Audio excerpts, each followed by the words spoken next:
Hey, today we continue our daily reading of the Word. We are in the book of Joshua, chapter 3. As always stated prior to reading, get to a church or Sunday school or a church that practices Sunday school or Bible study so you can have the Word broken down more easily for you. Get with some friends who share the Word and just have church and get an understanding amongst one another. Also, get a Bible. There are numerous versions: NIV, King James, Amplified, one that's easier for you to read and understand. But most importantly, above all of these things, call upon the Lord and ask Him to give you understanding. If you knock at His door, He will fill you up with understanding. Amen.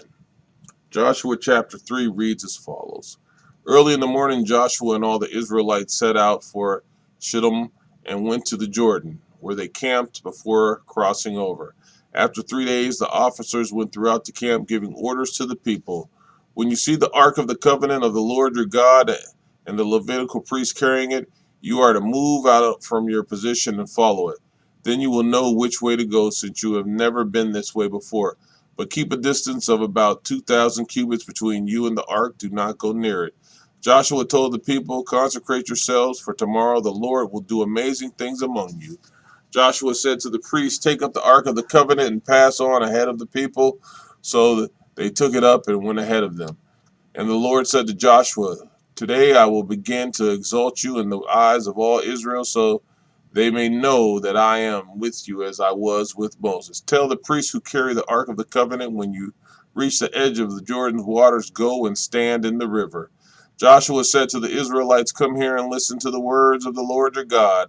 This is how you will know that the living God is among you, and that he will certainly drive out before you the Canaanites, Hittites, Hivites, Perizzites, Girgashites, Amorites, and Jebusites.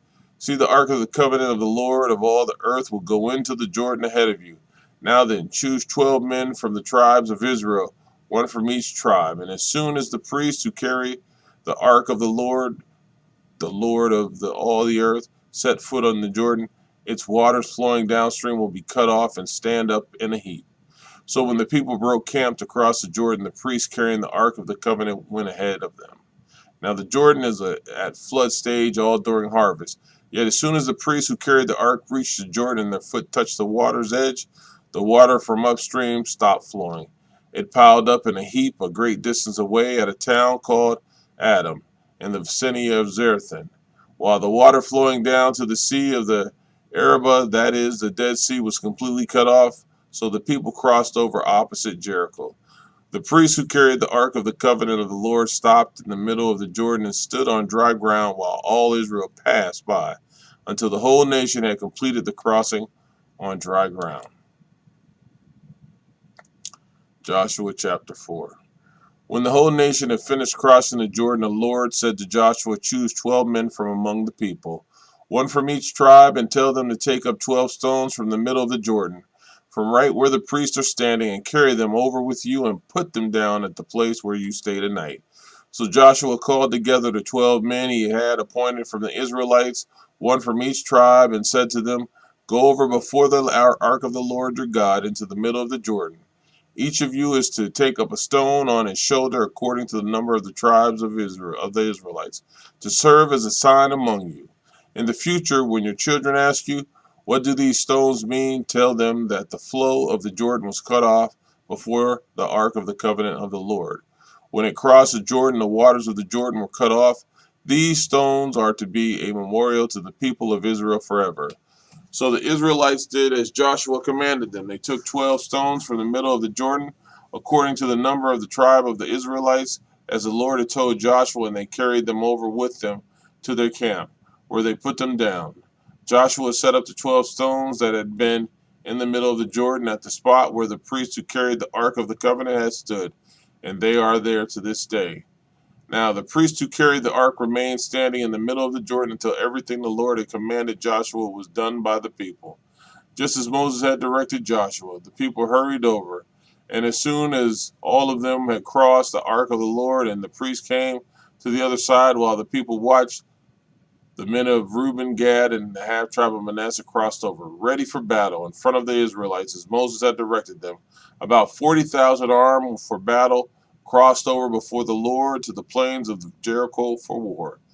That day the Lord exalted Joshua in the sight of all Israel, And they stood in awe of him all the days of his life, just as they had stood in awe of Moses. Then the Lord said to Joshua, command the priests carrying the ark of the covenant law to come up out of the Jordan. So Joshua commanded the priests, come up out of the Jordan. And the priests came up out of the river carrying the ark of the covenant of the Lord. No sooner had they set their feet on the dry ground than the waters of the Jordan returned to their place and ran at flood stage as before. On the 10th day of the first month, the people went up from the Jordan and camped at Gilgal on the eastern border of Jericho. And Joshua set up at Gilgal the 12 stones they had taken out of the Jordan. He said to the Israelites, in the future, when your descendants are asked their parents, what do these stones mean? Tell them Israel crossed the Jordan on dry ground. For the Lord your God dried up the Jordan before you until you crossed over. The Lord your God did to the Jordan what he had done to the Red Sea when he dried it up before us until we had crossed over. He did this so that all his peoples of the earth might know that the hand of the Lord is powerful, and so that you might always fear the Lord your God. Amen.